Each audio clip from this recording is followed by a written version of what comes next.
Guys, those of you that are joining us, we're having a conversation. So this is my friend Anthony Medina, and we're going to be talking a little bit about prophetic ministry, some of the things that we learn, our passions, and what we love the most about it, and just kind of what has been on the top of our hearts and stirring in our spirits recently. So I'm going to have Anthony just share a little bit about who he is. Mm-hmm. I met Anthony a few years ago, I think 3-4 years ago. Yeah, probably about 3 years ago. I think we met through Tony Kim, and who's on the Streams board, for those of you that are not familiar.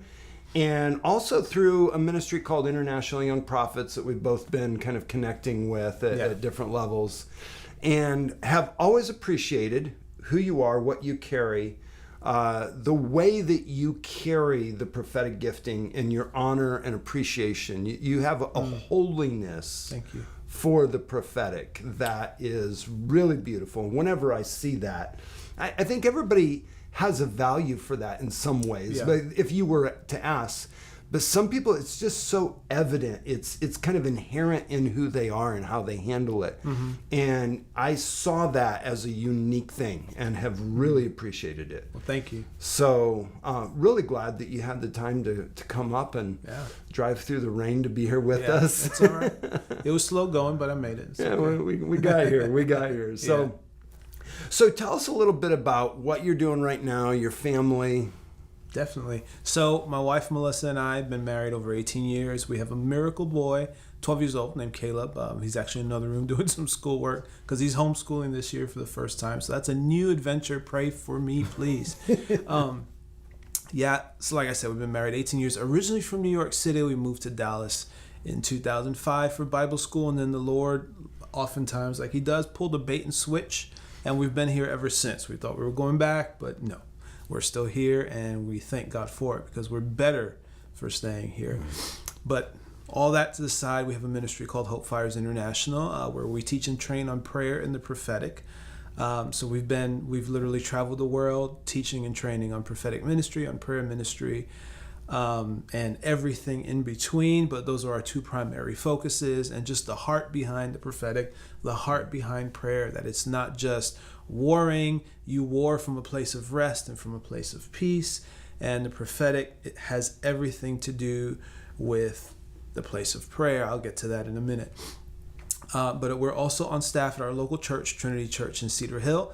My wife and I are pastors of prayer, prophetic, inner healing, and deliverance ministry. So that's a whole lot.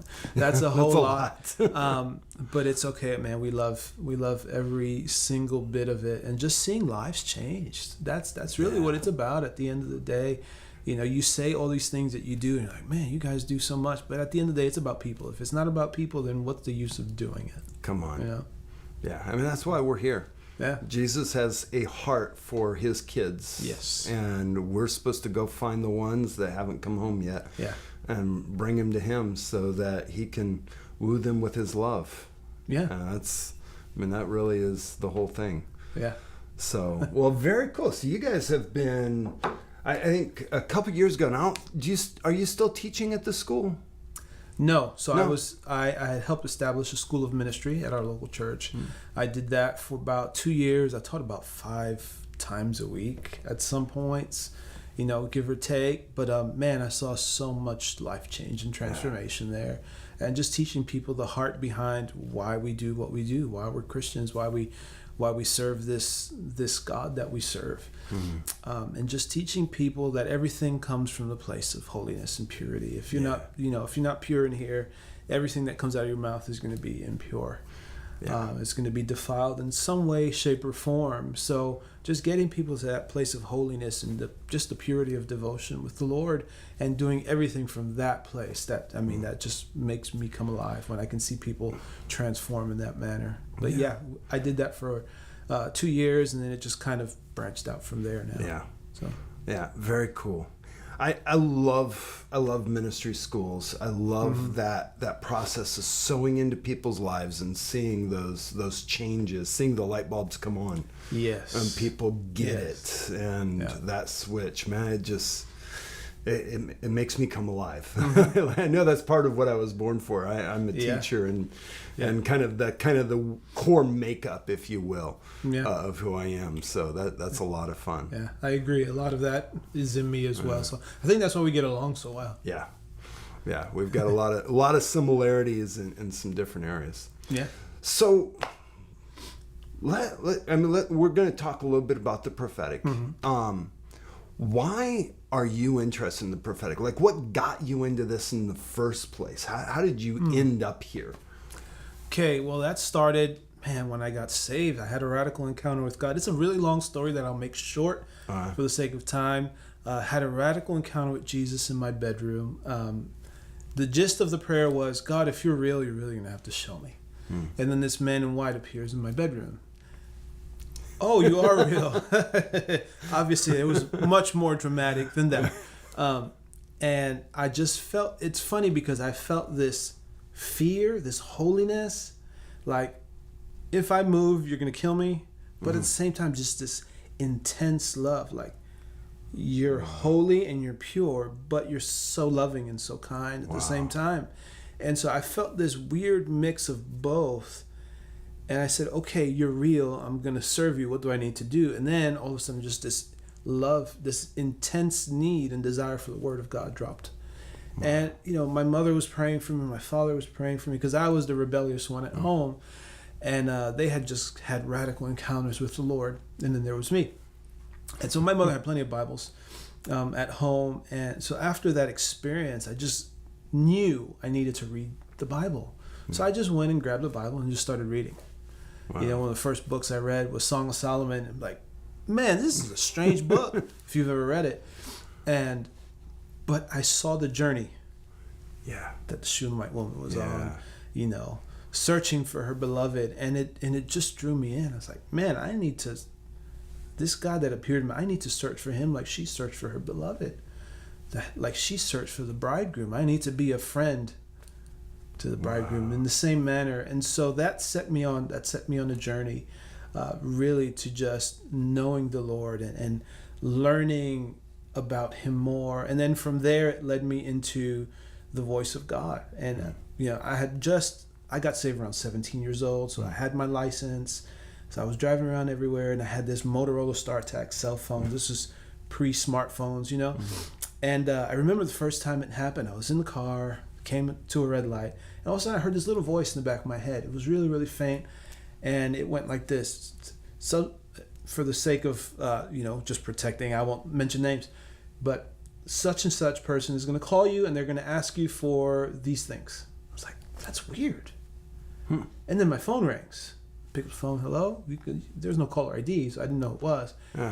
Hello? And it was the person who I heard was going to call me in the back of my head. And they asked me for exactly what I heard they were going to ask me for. It's like, oh, yeah. So it was just really strange. Like, man, what happened there? Where did that come from? Next time I was driving around in the car, it happened again. This time the voice was a little bit louder. Okay, pick up the phone. Now I started growing in confidence. And every time, this was for about 2-3 months, every time I got in the car to drive around, that would happen. And every time that would happen, the voice would become louder and louder and louder. And it got to the point to where I was just freaking people out because I'm picking up the phone before they call me. And as soon as they call me, I, say hello by name and tell them exactly what it was that they were going to ask me for. And it would just freak people out, But then from there, it went into, I learned his voice. I learned how to hear it. It became louder to me and louder and louder. So I grew in confidence and just the ability to hear. And then it went into seeing in the spirit. Then God opened up my eyes to begin to see, and I would just know things about people. And that was a strange thing. Like I was hearing his voice, but then once he opened up my eyes to see, then I would just know. I would know information about people. I would see strange things. First time I saw anything was I saw these 2 demons jump out of this guy's eyeballs, former youth pastor at the church that I was at, and I instantly knew what he was involved in secretly. That wasn't good. And I went and told somebody, told another leader, and we had a meeting with him and his parents were like, no, that can't happen. God can't, you can't see demons. That doesn't happen. You're making all this stuff up and accusing my son because you want his position. I was like, no, I'm really not. This is all new to me too, man. I didn't sleep for 2 days after I saw that. And so they denied it. 2 days after that, he comes clean and says, yeah, everything you said I was doing, I actually am. Wow. Yeah. And I just knew it was the strangest thing, Yeah. I see these two demonic characters, but then I instantly know. Yes. So God opened up that whole seer prophetic realm to me, where the information started coming. Yeah. I love that part of the prophetic because it's so much more than, not less than, more than the voice, the pictures, just that thing of knowing stuff and all of it combining. When it all comes together, there's a clarity that comes. And it's so normal, I guess. It happens a lot that in experiences you have that knowing that comes with that, but learning to actually pay attention and accept that. Because there can be a tendency like, oh, I saw something, I need to pay attention to that, and then kind of miss the stuff that that comes along with it. Right. And sometimes, like, I do a lot of dream interpretation, and sometimes people come to me and they've got a dream, and I'm like, I'm not getting any revelation on it. I'm like, well, what do you think it means? Well, when I was waking up, I thought it meant that. And I'm like, that's why I'm not getting any revelation. You already know what it means. Like, they already understood it, but they didn't pay attention to that because they didn't know that was actually the voice of God as well. They thought it was just their own thoughts. Right. And learning to recognize that and accept that, I think, is really key to growing. Right. I mean, this was 17 years old. I was freshly saved and all this weird stuff. This was in the late 90s, you know what I mean? Wow. There was no online ministry school. There was barely online. Right. And where I grew up, Brooklyn, New York, there was really no, Christian bookstores. I couldn't go pick up a book by XYZ. I couldn't go to a prophetic school. I couldn't learn any of this stuff, really. So I just had to lean. It sounds so funny to say it that way. I just had to lean on the Word. But really, that's all, right? Yeah. You should just lean on the Word. That's really good. You mentioned that there was another book that was really key at the beginning. Let's talk about that a little bit, because I love that book. So I first started reading Song of Solomon in Scripture, but then somebody, and to this day I don't remember who it was that handed me this book. They handed me a book, a really small book, The Practice of the Presence of God by Brother Lawrence.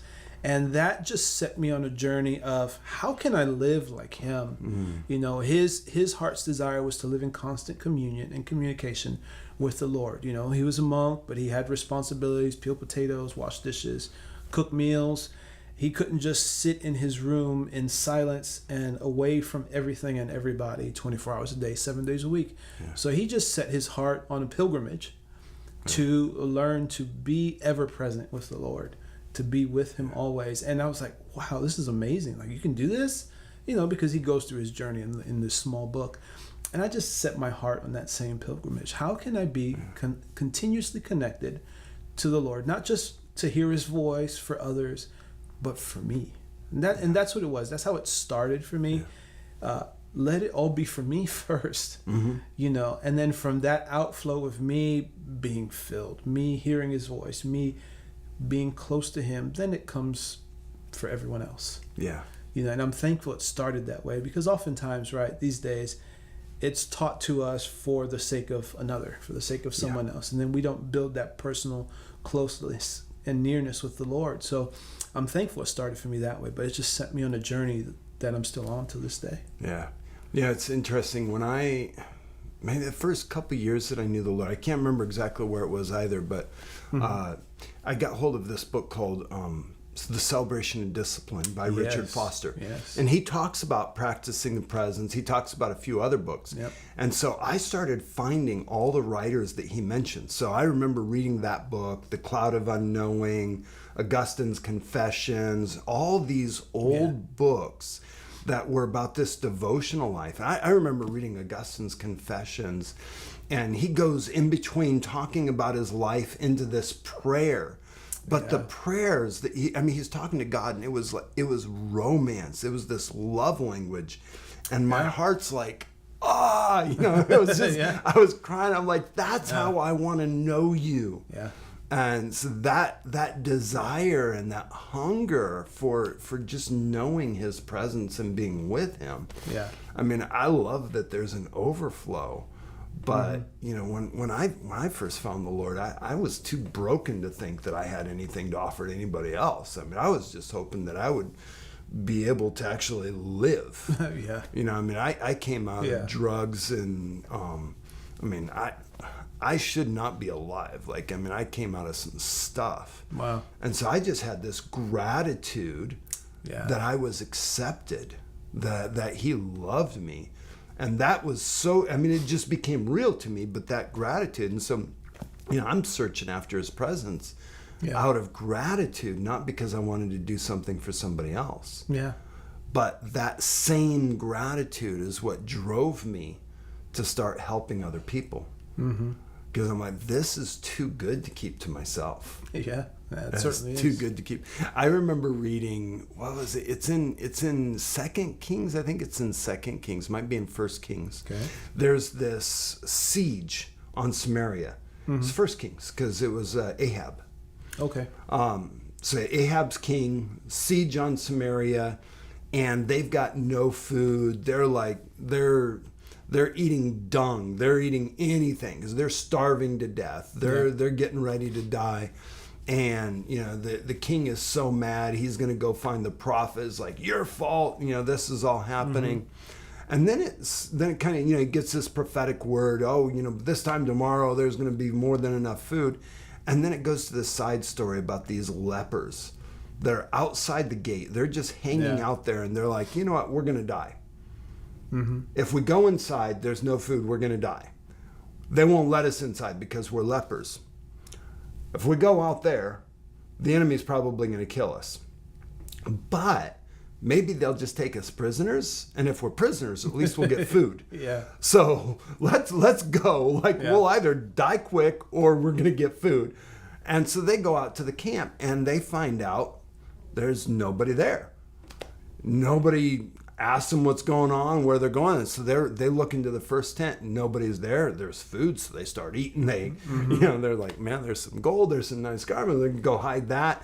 And then they go to the next place, and then they realize what's going on. They're like, everybody's gone. All this food is here.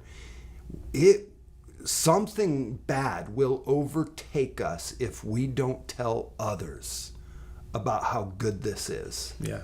Let's go and tell the city, because it would be wrong for us to enjoy this and not tell somebody else. I remember reading that, and I'm like, I'm the leper. Yeah. I found out that this threat, that the enemy's already been scared away, and there's this bounty, and I need to make sure everybody finds out about it, lest judgment overtake me for holding it to myself. Yeah. So I found myself in that very place. Like, wow, this is amazing. This God, you're real. Like, I encountered Jesus, began to hear his voice. Okay, well, whatever you give me to say, I'm going to say it. Yeah. But then he taught me a lesson. So first time I ever get a real prophetic word for somebody, this gentleman in the church I was going to at the time. And standing there on a Sunday morning, interacting just like you and I are, and I just get this information from him. I'm like, okay, I'm going to tell him. And then I hear this little voice, very faint, like when the Lord taught me how to hear his voice initially. Not yet. It's not time. That's weird. I'm at this point, I'm just about 18 years old. Yeah. And like, no, but I need to tell him now. It's like going to blow. I'm going to explode on the inside. But thankfully, because I had the initial experience in the car all those times, I learned. I was like, okay, I'm going to pay attention to that. All right, I'll tell him next time. Next time comes around, I see the guy, I'm going to tell him now. No, not yet. It's not time. This time it was a little bit louder. Okay. Next time comes around. No, not yet. This time it was even louder. That happened for 2 months. Wow. No, not yet. It's not time. After 2 months, I was not excited to give this man a prophetic word, because it was just like, I've been holding on to this for 2 months already. And it's like, meh. Yeah. One Sunday, I'm not even looking for this man anymore. I'm not thinking about this prophetic word. All of a sudden, I walk by him, and I hear the Lord, really loud this time. It's time. Give him the word. So I stop the guy. I say, hey, I heard this from the Lord. Just real, like, super nonchalant. It wasn't like, I'm not excited about giving the word, to be honest. I don't know what it means, but I tell him the word. And the man starts jumping up and down and crying. It's like, so what does it mean? He goes, you don't understand. I was praying about that this morning. Come on. That's my Jesus. Timing is everything. Yeah. He taught me how to properly steward Come on. a word, because just because he gives you information about something or for somebody doesn't mean you just word vomit right instantly. And he taught me how to hold it. Now, if I would have told him when I first got it, he would have been like, you're dumb, that makes no sense to me, get away. Right. But because I held on to it, and it's just the beauty of the Lord, right? This man prays for something that morning. I give him the response to his prayer, but I really got the response to his prayer 2 months before he prayed it. Yeah. And that's just the beauty of prophetic ministry, that God loves us so much that he would give us the answer to a prayer, give somebody, one of his messengers, one of his kids, the answer to a prayer you haven't yet prayed. But he thinks about it so much that he's like, okay, I'm going to give the seed of that he or she needs before they even need it. That's beautiful. That's beautiful. That's happened to me so often, man. It's just the weirdest thing. I get stuff well before they ask it. One time it was a dream. So at our church we have K-5 through 12th grade school. And so the high school students were practicing in the church one day. And I walked by this girl.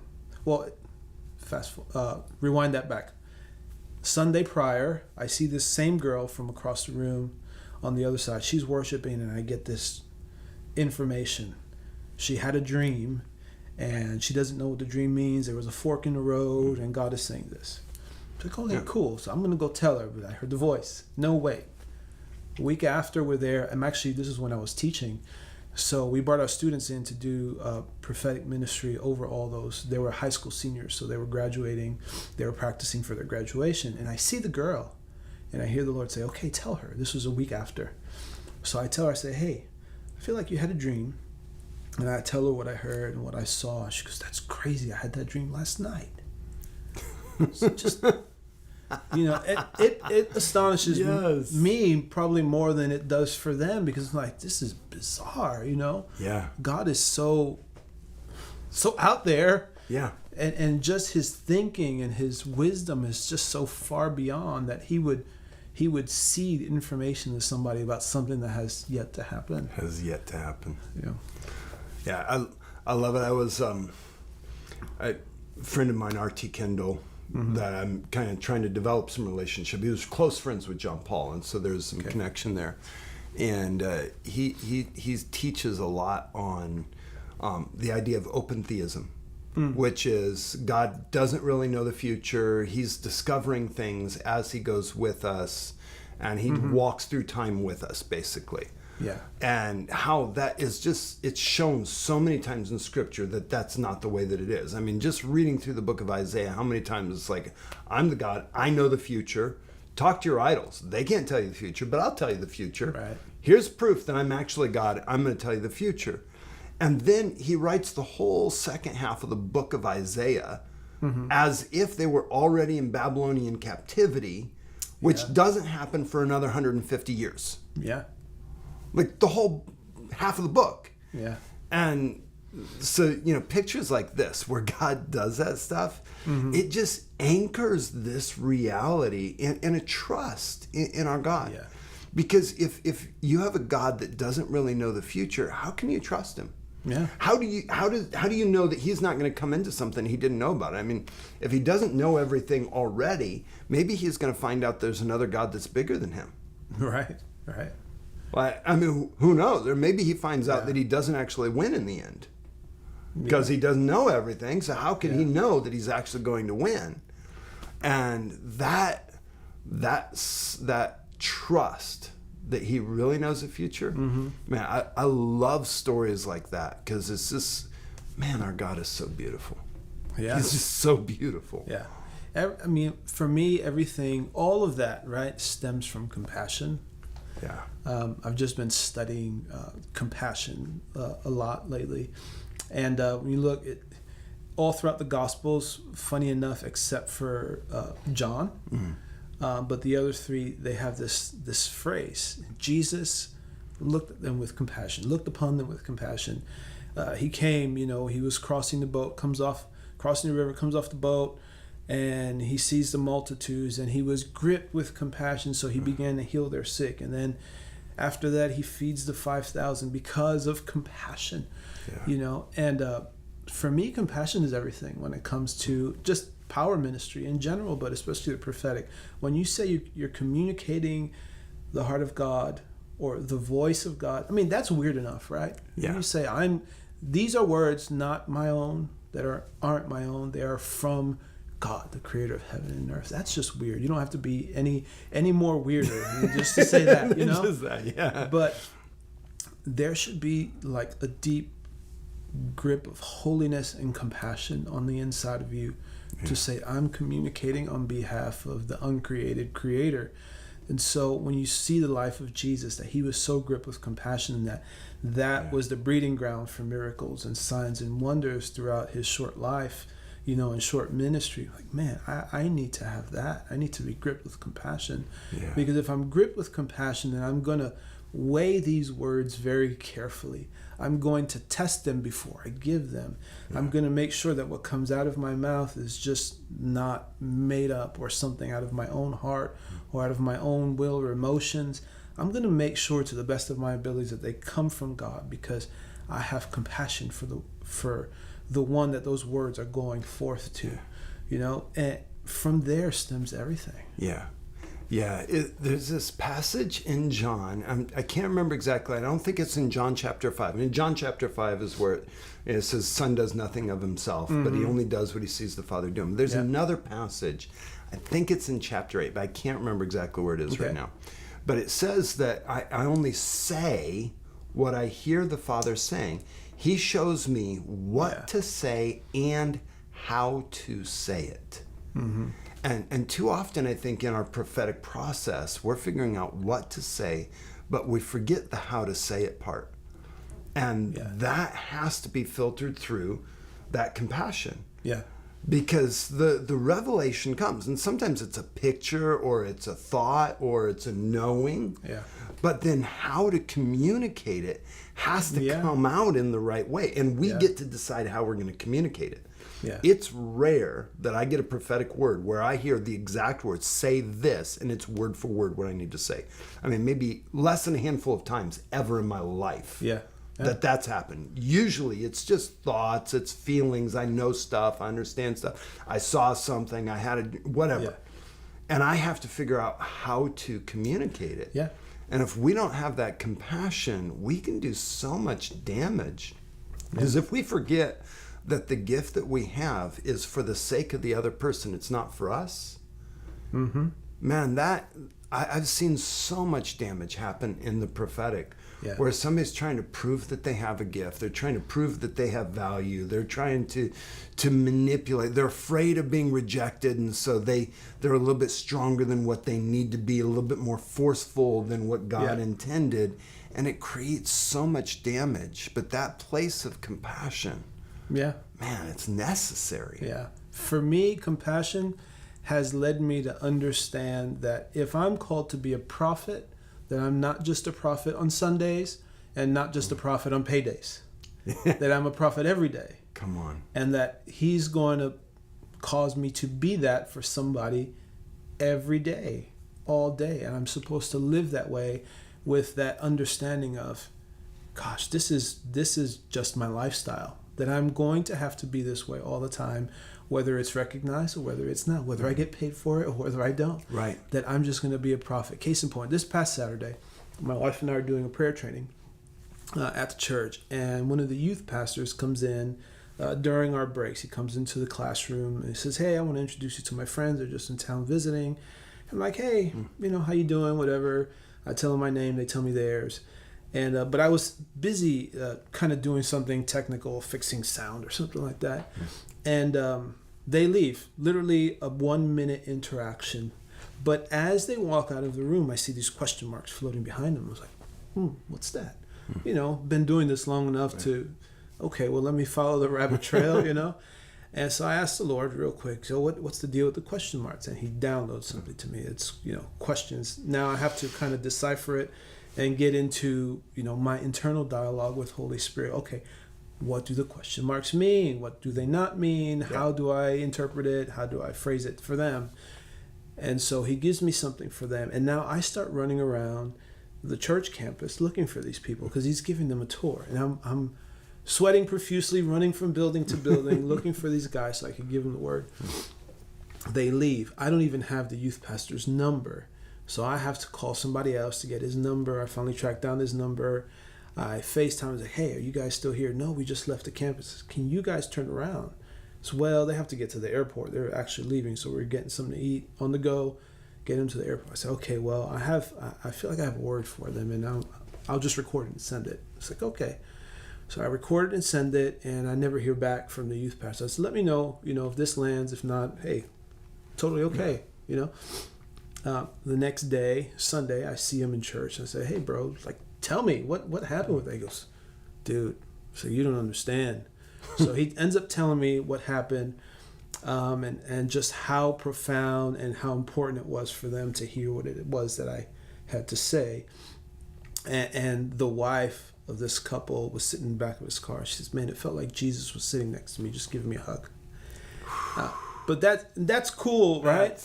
Yeah. But the whole thing is, the youth pastor was like, you know what? Thank you for pursuing them with this word, because I didn't know why I was bringing them to the campus. We were supposed to do something else.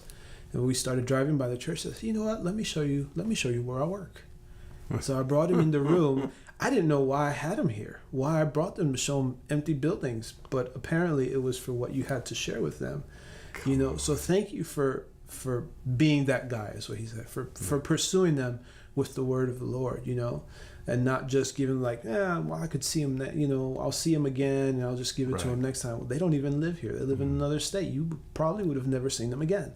Yeah. So thank you for pursuing them. And that meant the world to me, because as prophets, right, we see it all through the Old Testament. They would get the word of the Lord, and what would they do? They have to get on a boat, they have to get on a camel, they have to get on a donkey, they have to, and they would inconvenience. Yeah, they would go long distances to deliver the word of the Lord. And granted, we have a lot of convenience these days where we can just get on a computer, get on a phone, and deliver the word. But this situation like this, if I'm a prophet, then I'm going to be a prophet.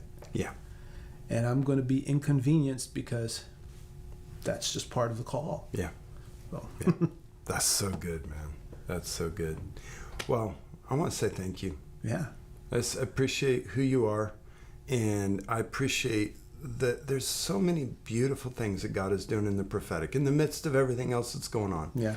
There's always a mix in every generation, and we sometimes miss that, and stuff kind of blows up and we start seeing some issues, but we forget how beautiful that it really is. Yeah. And God always maintains a remnant that are true to the call and true to his heart. And so thank you for being one of those. Oh, thank you. Yeah. I'm honored to just be in the mix. Yeah. Well, I appreciate you. Well, and I'm glad that some people are going to get to know a little bit about you and know who you are. And so, Hope Fire Ministries. What's your email? What's your not email, but your website address? Website, it is hopefires.com, HOPEFIRES.com. If you want to reach out, you can just email us, info@hopefires.com, or Facebook is facebook.com/Anthony and Melissa. Awesome. Yeah. Thanks so much, man. Thank you for having me.